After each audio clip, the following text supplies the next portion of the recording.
ဒီနေ့မှာတော့ခဏအမေးများနေတဲ့မေးခွန်းလေးတစ်ခုကိုပြောပြပေးမှာဖြစ်ပါတယ်။အဲ့ဒါကဘာလဲဆိုတော့အမဒီ YouTube Short မှာပေါ့နော်တင်ထားတဲ့ဗီဒီယိုလေးတွေရှိတယ်။အဲ့ဗီဒီယိုလေးတွေကိုဘယ်လိုဖန်တီးရလဲဆိုပြီးတော့လက်မေးကြတယ်ပေါ့နော်။အဲ့ဒါကြောင့်အမဒီနေ့ဗီဒီယိုလေးနဲ့ပြောပြပေးမှာဖြစ်ပါတယ်။ဒါဆိုရင်တူကြည့်လိုက်ကြရအောင်။အမားတို့ကပထမဆုံး ChatGPT ဒါမှမဟုတ်ရင် Gemini နဲ့ AI ပုံလေးတစ်ပုံကိုထုတ်ထားမယ်ပေါ့နော်ကိုယ်စိတ်ကြိုက်ပုံကြောင်ပုံဖြစ်ခွေးပုံဖြစ်ပေါ့နော်အဲ့လိုလေးတွေထုတ်ထားမယ်ထုတ်ထားပြီးအမားတို့ဘယ် website တွေသွားမလဲဆိုတော့ဒီမှာပေါ့နော် Clickfry ဆိုတဲ့ website လေးရှိပါတယ်အဲ့ website တွေသွားပါမယ်ဒီမှာပေါ့နော် Clickfry ဆိုတဲ့ website သူကကြတော့ video editing တွေလည်းရတယ် AI video တွေ AI image တွေ AI music တွေအကုန်ရတယ်ပေါ့နော်ဒီ website အောက်မှာတော့ပြောပြတာပေးတယ်ပေါ့နော်ဘယ်လိုလေးတွေလုံးလို့ရလဲဆိုတာကိုပြောပြတာပေးပါတယ်ကိုကစိတ်ဝင်စားတယ်ဆိုရင် like ပြီးဖတ်ကြည့်ပါဒါဆိုရင်အမတို့ပထမဆုံး sign in ကိုတစ်ချက်နှိပ်ပါမယ်နှိပ်ပြီးရင်အမတို့ကဘာလုပ်ရမှာလဲဆိုတော့ create an account ကိုနှိပ်လိုက်ပါမယ် create an account ကိုနှိပ်ပြီးအမတို့ဘယ်သွားမလဲဆိုတော့ဒီမှာပေါ့နော်တက်မေးဆိုတာရိုက်ရှာလိုက်ပါမယ်တက်မေးတွေကဒီ mail လေးကို copy ကူးမယ်copy ကူးပြီးတော့အမတို့ဒီ email ထဲမှာလာထည့်ပေးပါမယ်နောက်ပြီးတော့အမတို့ passport ရိုက်ထည့်ပေးပါမယ် passport ရိုက်ထည့်ပြီးရင် site app လေးကိုတစ်ချက်လောက်နှိပ်ပေးလိုက်ပါမယ်ဒါဆိုရင်ဒီ Clickfry ဆိုတဲ့ website တွေကိုရောက်သွားပြီပဲဖြစ်ပါတယ်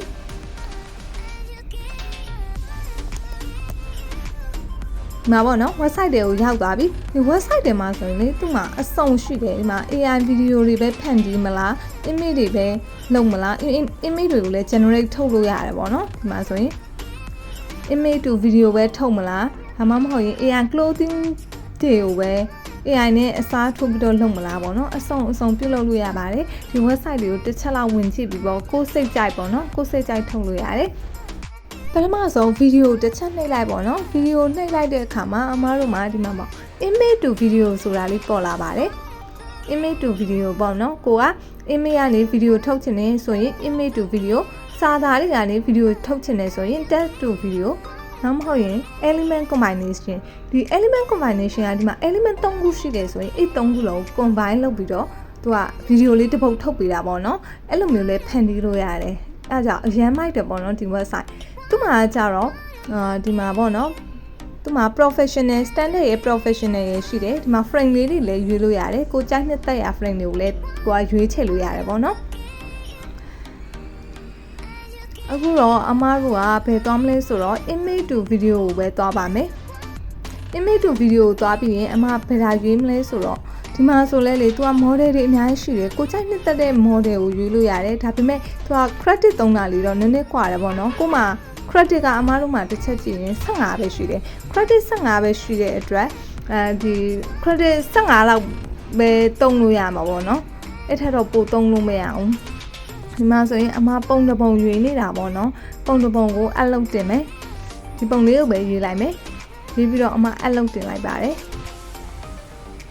ခဏတော့စောင့်ပြီပေါ့နော်နောက်အမ credit အကြောင်းပြန်ပြောပြမယ်ဒီသူကအကောင့်တစ်ခုဖွင့်တယ်ဆိုရင် credit ကကြတော့15ခုပဲပေးတယ်ပေါ့နော်အဲ့ဒါကြောင့်အမတို့ကခုနကအမပြတာတဲ့တက်မေးဆိုတဲ့ website ကိုသွားပြီးတော့ email တွေကို copy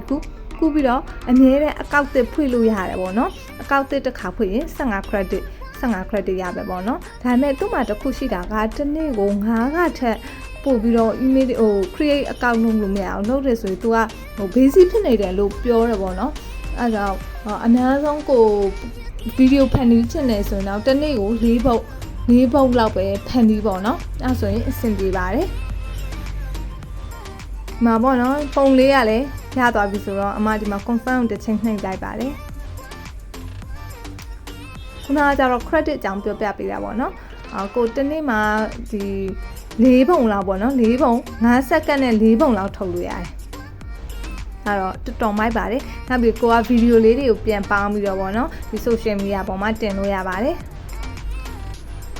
အမကတော့ဒီ standard media professional ပေါ့နော် professional ရွေးလိုက်ရဆိုသူက credit 15 standard ဆိုရင်က10ခုပေါ့နော် credit duration ကတော့5 second ပဲမှာပေါ့နော်ကိုက credit တွေထုတ်ဝယ်ချင်တယ်ဆိုလဲဒီမှာ pro တို့ basic net တို့ပါလို့ဝယ်လို့ရတယ်PayPal ဖြစ် cap ဖြစ်ရှိတယ်ဆိုရင်ကိုက credit တွေကိုကိုကထပ်ဝယ်လို့ရတယ်ပေါ့နော်ကိုကအကောင့်ထပ်မဖွင့်ချင်ဘူးဆိုရင်အမကတော့အဲ့လိုမျိုး ဒီ email တွေအများကြီးကိုပဲနဲ့ပဲအကောင့်တွေအများကြီးထပ်ဖွင့်တာပေါ့နော်ဒီမှာကိုကလေ prompt လေးလူရေးချင်လဲရတယ်ကိုမှ idea ရှိတယ်လို့မျိုး prompt ရေးလို့ရတယ်ပေါ့နော်အမကတော့ cooking လို့ပဲရေးလိုက်ပါမယ်နောက်ပြီးရင် generate video ဆိုတာလေးကိုနှိပ်ပြလိုက်ပါမယ်အဲ့ဆိုရင် तू ကကြတော့ generate လုပ်ပေးတယ်ပေါ့နော် video ခဏလေးတော့စောင့်ပေးရမှာပေါ့နော်သူကကြတော့ဒီမှာ generate လုပ်နေတဲ့ခါဒီမှာအမားတို့ကဒီမှာ generate လုပ်ရတယ်ဆိုရင် credit က0ပဲကျန်တော့တယ်ကိုကနောက်ထပ် video တွေဖန်တီးချင်တယ်ဆိုရင်အမကုနာကပြောတဲ့နီလန်အတိုင်းပဲပေါ့နော်။ဘာလို့ရမလဲဆိုတော့တက်မေကိုသွားပြီးတော့email ယူemail ယူပြီးတော့အကောင့်တင်နောက်တစ်ခုထပ်ဖွေပေါ့နော်။အဲဒါဆိုရင်15 credit ထည့်ရပါမယ်။